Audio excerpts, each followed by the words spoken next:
ओम नमः गौरी शिवाय। दोस्तों अब हम जो चर्चा करेंगे वो अशुभ माला राजयोग पर करेंगे। अशुभ माला राजयोग जो हुआ करता है यह तब बनता है दोस्तों जब षष्ठ भाव में, अष्टम भाव में और द्वादश भाव में सूर्य, चंद्रमा, मंगल, बुध, गुरु, शुक्र, शनि जाकर के बैठ जाते हैं। इस योग में जन्मा जातक जो हुआ करता है, चाहे वो स्त्री हो या पुरुष हो, वो बड़ा ही बोलने वाला, बड़ा बातूनी प्रकार का, हर प्रकार से झगड़ालू, छोटी छोटी बातों को बड़ा रूप देने में सक्षम और कोर्ट कचहरी के काम में बड़ा नाम समझता है ऐसा जातक बड़ा कृतज्ञ, किसी पर भी दया ना करने वाला, मारपीट करने वाला। ऐसे जातक के जीवन में दोस्तों उसका विवाह जीवन भी जो है बड़ा खराब रहता है। जिस काम को भी करने के लिए जाता है, चाहे तो पार्टनरशिप में कर ले या स्वयं भी क्यों ना कर ले, ऐसा जातक किसी भी सेक्टर में सफल नहीं हो पाता है। ऐसा इसलिए दोस्तों, ये जो भाव है त्रिक भाव है, छठा भाव, आठवां भाव, 12वां भाव। 12वें भाव में शुक्र, मंगल, शुक्र, शनि होंगे तो जाहिर सी बात है ऐसे जातक कोर्ट कचहरी के केस में जरूर फंसेगा। ऐसा जातक झगड़ालू भी होगा। ऐसा जातक चाहेगा शत्रु पर विजय प्राप्त करना, विजय प्राप्त कर लेगा, सब पर अपना अधिकार जमाने का प्रयास भी करेगा। लेकिन ऐसे जातक को कोई भी जो है समाज में अच्छा नहीं कहता है। ऐसे जातक अपना आप में ही बड़ा बना फिरता है, बड़ा अभिमानी, अहंकारी प्रभाव का हुआ करता है, बड़ी बड़ी डींगे मारने वाला ऐसा जातक हुआ करता है। दोस्तों ऐसा जातक जो हुआ करता है,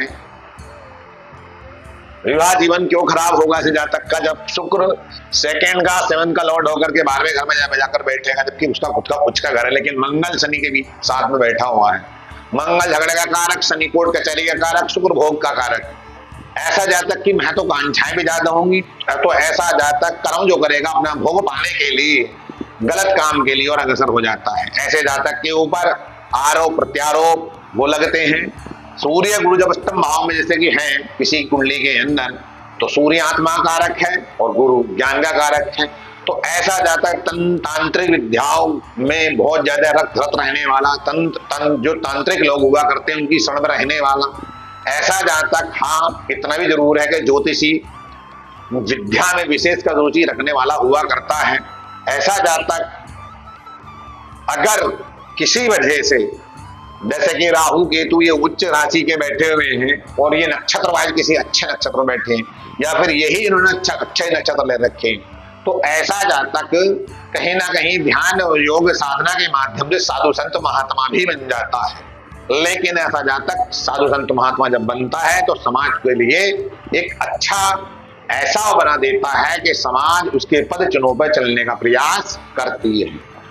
छठे भाव में जब बुध चंद्र बजा करके बैठेंगे ऐसे जातक के, तो ऐसा जातक जो होगा अपनी बातों से सबको मंत्र मुग्ध कर देने वाला, चाहे उसका वर्क प्लेस हो, चाहे वो दुश्मन हो, चाहे वो उसका कोई कंपटीटर क्यों ना हो, चाहे वो किसी भी सेक्टर से जुड़ा के रिश्तेदार से संबंधी क्यों ना हो, ऐसा जातक अपनी बातों से सबको मंत्र मुग्ध कर लेने वाला, अपनी बातों में सबको जो है बना लेने वाला। ऐसा जातक कहीं ना कहीं रोग से किसी न किसी से पीड़ित भी जरूर रहता है। एक रोग पीछा छोड़ता नहीं, दूसरा रोग पहला पकड़ लेता है। डॉक्टरों की भी समझ में नहीं आ पाता है कि इसे क्या रोग हो रखा, रिपोर्टें सारी नॉर्मल आएंगी, किसी प्रकार का कुछ नहीं होता दिखाई देगा, लेकिन फिर भी ऐसा जातक बस रोगों के मामले में कहीं ना कहीं परेशान रहता है और अपने जीवन को वो कहीं ना कहीं अपना आप को बोझ समझने लगता है। तो दोस्तों ऐसा नहीं है कि अशुभ माला राजयोग में जन्म जातक के लिए पूरा ही जीवन अशुभ होगा। अगर ऐसे जातक ये नक्षत्र वाइज अगर ग्रह सही स्थिति में बैठे हुए हैं, चाहे इन्हीं अवस्था में बैठे हुए हैं, तो दोस्तों ये अशुभ माला जातक राजयोग भी आपके लिए शुभकारक हो सकता है। अगर मान ली जाए नहीं भी है तो दोस्तों इसके लिए आप केवल हनुमान जी की शरण में और भोलेनाथ की शरण में रहें, जिससे जो है आपके जीवन में एक नई रोशनी आपको एक नई चेतना प्रकाशित करेगी, जिससे आप अपने जीवन को अपने शुभ लक्ष्य की ओर ले जा सकते हैं और अपना टारगेट अचीव कर सकते हैं। दोस्तों, अगर मेरा यह वीडियो आप लोगों को पसंद आया है तो इसको सब्सक्राइब, लाइक करना ना भूलें। ओम नमः गौरी शिवाय।